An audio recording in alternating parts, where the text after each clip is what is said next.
সময়ের কাজ সময় করা সবথেকে গুরুত্বপূর্ণ জিনিস।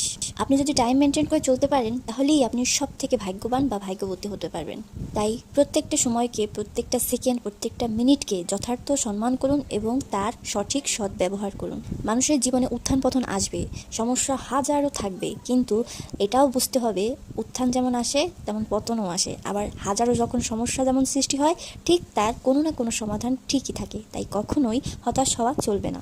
বুদ্ধিমান তো সেই ব্যক্তি যে প্রতিনিয়ত একটু একটু করে নিজেকে ডেভেলপ করে, নিজের কর্মকে বাড়ায়, নিজের স্কিল ডেভেলপ করে, নিজের প্রত্যেকটা কাজকে নতুনত্বের মাধ্যমে নতুনভাবে উদ্ভাবন করার চেষ্টা করে। তাই কখনোই কোনো পরিস্থিতিতে হতাশ হবেন না বা ভেঙে পড়বেন না। একমাত্র কঠোর পরিশ্রম দ্বারা সকল অসম্ভবকে জয় করা সম্ভব।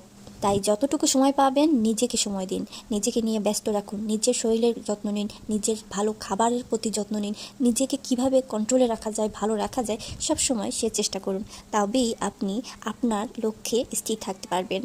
অন্যকে নিয়ে সমালোচনা করা, তাকে নিয়ে ভাবা, অন্যটা কি বললো না বললো, এসব নিয়ে যত বেশি মাথা ঘামাবেন তত বেশি নিজের ভিতরে নেগেটিভিটি চলে আসবে।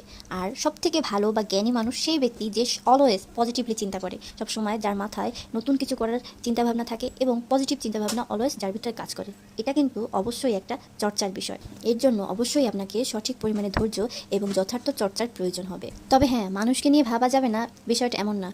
হাজারো মানুষের ভিড়ে এই পৃথিবীর যে মানুষটা আপনাকে নিয়ে ভাববে, অবশ্যই আপনি তার কথা চিন্তা করবেন, চোখ বন্ধ করে। অবশ্যই তাকে গুরুত্ব দিবেন হাজারো ব্যস্ততার মাঝে।